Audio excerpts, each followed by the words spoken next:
Shalom Adonai, Haris Kairene. Muito bem, eu quero iniciar esta aula, que na verdade esta aula aqui hoje é a 9ª aula, retificando o que ocorreu na aula passada. Na aula passada eu confundi o número, das aulas. E por isso que eu falei que hoje nós estaríamos entrando já na 10ª aula. Mas não. Hoje que é a 9ª aula e nós tivemos as aulas anteriores, que foi a aula 8ª, tá? Então, hoje, na verdade, nós estaremos entrando na aula 9ª. Muito bem, como encerramos a aula 8ª ontem, falando sobre o gnosticismo, explorando as doutrinas propostas pelo gnosticismo, desenvolvendo o que o gnosticismo tinha por ensinos e por filosofia e proposta doutrinária, o pseudo-doutrina, tá? Muito bem. Primeiro confronto que nós já vimos, que era, claro, atacar as questões principalmente relacionadas à cristologia e também ao universo, mas também dentro das questões relacionadas à matéria. E que eles também tinham uma visão relacionada com a filosofia platônica, tá? Então, hoje vamos entrar falando já sobre algumas abordagens centrais dos pontos mais, vamos assim, conflitantes e controversos do gnosticismo.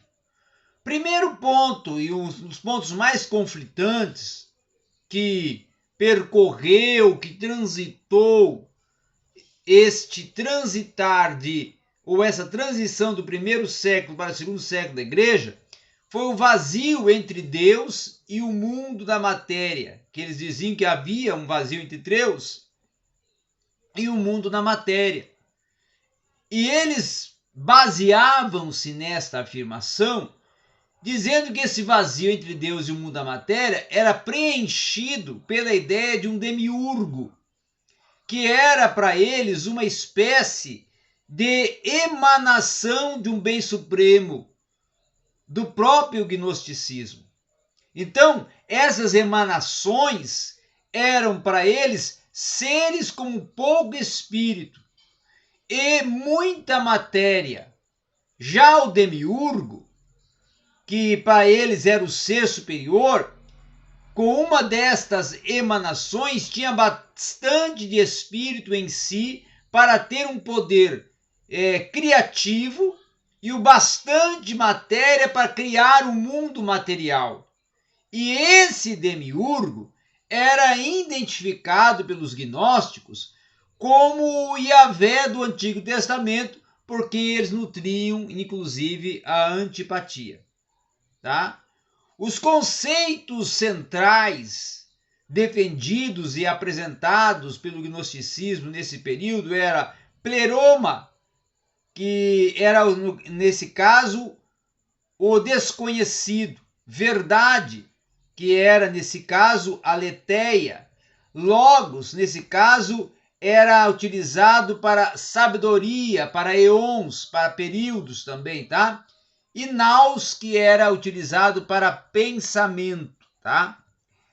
O mundo também e a divindade na gnose era desenvolvido dentro de grandes, vamos assim, controvérsias e propostas totalmente contrárias e conflitantes ao ensinamento dos apóstolos. Eles defendiam que o mundo era imperfeito, como eu já até falei na aula de número 8. E porque foi criado, inclusive, de uma maneira imperfeita. À semelhança até do budismo, o gnosticismo defendia um fundamental reconhecimento de que a vida terrena ela é cheia de sofrimento e todas as formas de vida se consomem mutuamente, causando dor, medo e morte, tá? Um exemplo disso seria os animais herbívoros, os quais destroem a vida das plantas, tá? Muitas religiões que sustentam esta ideia de que os humanos são, vamos dizer assim, culpados da imperfeição do mundo, defendem esse ponto de vista abraçado pelo gnosticismo e vão interpretar o mito, o Gênesis, principalmente, como um mito, tá? Vão defender que existe uma mitologia por trás do evento criação em Gênesis. Os gnósticos também respondem que esta interpretação, principalmente do mito, ela é falsa, tá? E para eles a queda do mundo não cai sobre os humanos, mas sim sobre o Criador. E é isso porque nas religiões de cunho monoteístas, o Criador é Deus e esta posição gnóstica pode parecer blasfêmia. Agora, algo também que é importante nós considerarmos aqui é tratar dos modos de escapar do reconhecimento e da criação imperfeita, inclusive da imperfeição do seu Criador, que nesse aspecto tinha sido apresentado dentro dos tempos e de tempos em tempos, como vários autores do próprio gnosticismo trabalhavam com a possibilidade do karma, tá? E trabalhavam também na imperfeição da criação e defendiam então que o mundo era o causador do sofrimento e os sofrimentos eram o resultado das imperfeições que foram causadas pela criação imperfeita do mundo, tá? Uma outra questão também importante colocarmos que na visão gnóstica há um verdadeiro e último Deus que está além do universo, criado e principalmente que nunca criou alguma coisa diretamente. Nessa proposta, inclusive perspectiva, eles vão defender um mito gnóstico, que o mito gnóstico básico tem muitas variações, todas elas se referindo a eons, a tempos, a períodos, a seres também que eles consideram seres intermediários, deificados, tá? E mais que se manifestam e existem entre nós. E eles, os gnósticos, vão dizer que existe sim uma plenitude ou um pleroma onde a potência da divindade vai operar completamente, tá? Um dos seres aiônicos que eles defendem e que eles ensinam tem o nome de Sofia, que essa é o termo utilizado para a sabedoria no grego. E para eles vai ter grande importância dentro da proposta da visão gnóstica e do gnosticismo, que é conhecimento, tá?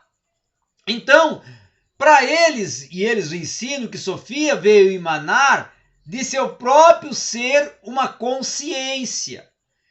Um ser que se tornou o criador do cosmos material e psíquico, tá? Tudo feito à sua própria semelhança e lançou mão da sua já existente essência divina, moldando várias formas, sendo este chamado de demiurgo.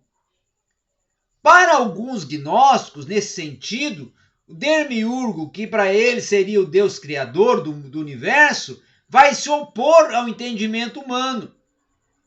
E eles vão defender que o primeiro, nesse caso, demiurgo, é o Deus justo, aquele a qual é o responsável pela apresentação de não só um filho, mas também a condição de ser aquele considerado perfeito, justo e bom, tá? Segundo a ótica do gnosticismo. Também eles vão dizer, aí nós vamos entrar já no docetismo, que é um segmento do gnosticismo, tá? O gnosticismo docético, tá? Que vai defender justamente que a humanidade de Jesus Cristo é um mistério da fé cristã como a sua divindade. E nós vamos ver que existem traços muito fortes do docetismo dentro da heresia dos séculos até posteriores, até inclusive ao período, tá? Pré-apostólico. Os falsos profetas que negavam a humanidade de Jesus, bem como até a sua filiação divina, eles professavam que Jesus não era verdadeiro ser humano. Então, os docetistas afirmavam que Jesus tinha aparência de Messias ou de Filho de Deus, só aparência, tá? O grande defensor dessa doutrina e que foi um grande oponente do apóstolo Paulo, e que ele é o responsável pelos confrontos que Paulo faz quando ataca e confronta o docetismo, é Cerinto. Cerinto, que era o grande líder e mestre do docetismo, foi alvo dos ataques de defesa da fé cristã e de refutação aos ensinos falsos e contrários e divergentes de Cerinto, tá? Então, dentro desse aspecto, Cerinto afirmava uma divina essência e dizia que Cristo tomou posse do corpo humano, mas essa posição se concretizou somente no batismo de Jesus. E no momento da crucificação, este ser divino o abandonou. Então, ele tinha essa, vamos assim, total desconexão e divergência e heresia como a base propulsora dos seus ensinos. Os estudiosos, inclusive, acreditam que a primeira epístola de João seja uma resposta que João está dando também a Cerinto. Judas, na sua epístola, também não fala diferentemente ou diretamente de gnósticos, mas de fiéis psíquicos, o que dá a entender que ele também está atacando os docetistas liderados por Cerinto. Então, Cerinto seria um dos grandes líderes e uma das grandes ameaças de falácias contrárias ao ensino dos apóstolos, tá? As cartas apostólicas, então, eram respostas, vamos assim, veladas a doutrinas desses falsos ensinadores, desses falsos mestres, e Judas vai utilizar esse termo, e Pedro também na sua segunda epístola vai utilizar essa expressão, esse termo, falsos mestres, que denunciar, que era uma forma que Pedro, que João e o próprio Paulo estavam utilizando para denunciar essas crenças, denunciar esses ensinos e confrontar esses falsos mestres que procuravam de uma forma ou outra arrebanhar, atrair, trazer para junto de si aqueles que ainda estavam inconstantes na fé cristã e ainda estavam, vamos dizer assim, dando seus primeiros passos na caminhada da vida cristã e não tinham ainda uma absorção doutrinária suficiente para se defender e para refutar e até para não se deixar ser dissuadido, como muitos eram, pelo docetismo liderado por Cerinto. Tá? Outra questão também importante nesta aula que ainda quero acrescentar é que o docetismo era uma crença que postulava que a matéria era má. Logo, Cristo não podia ter corpo humano se ele fosse Deus, tá?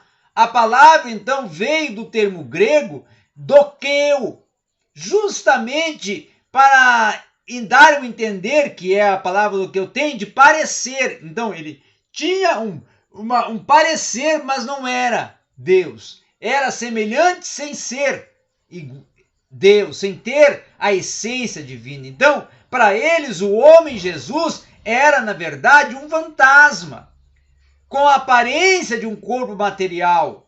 Essa era a posição do docetismo. Ou para eles também, o Cristo vai tomar o corpo humano apenas por pouco tempo.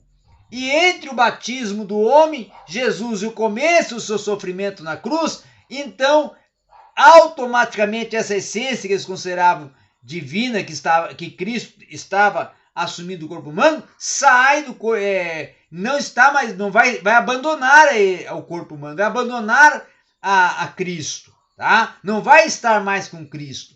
Então a tarefa de Cristo era ensinar totalmente um evangelho totalmente contrário, e um evangelho que confrontasse ao docetismo, ao gnosticismo, que já operava esses ensinos também no período de Cristo. Jesus também enfrentou a essas correntes, porque essas correntes estavam presentes dentro do mundo helênico e do mundo greco-romano, tá? Da sociedade greco-romana. Então, havia já todo um segmento de desenvolvimentos do docetismo desde o período da manifestação do Verbo, tá? De Cristo encarnado. Muito bem, para nós concluirmos a aula de hoje, eu quero entrar ainda falando sobre Marcion e o Evangelho de Marcion, que foi uma literatura e uma proposta justamente que opera no segundo século e nesse transitar, nessa transição, melhor dizendo, do segundo para o terceiro século, como uma grande ameaça que vai surgir para procurar a dissuadir também a doutrina e o credo dos apóstolos.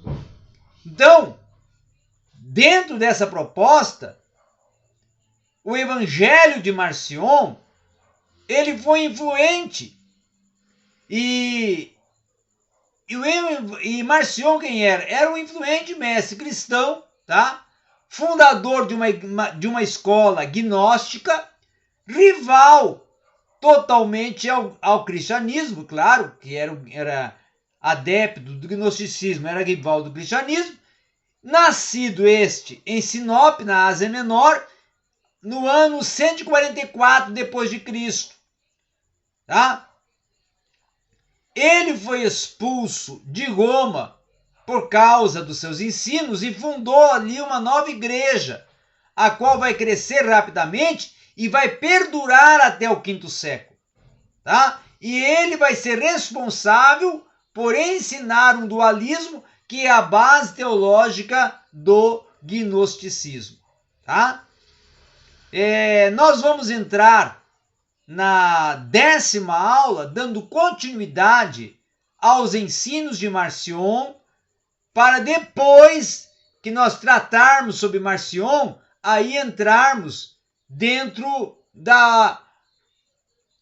algumas questões relacionadas à vida eclesial da patrística, tá? Muito bem, então até a aula de número 10 ou a nossa 10ª aula. Obrigado a todos.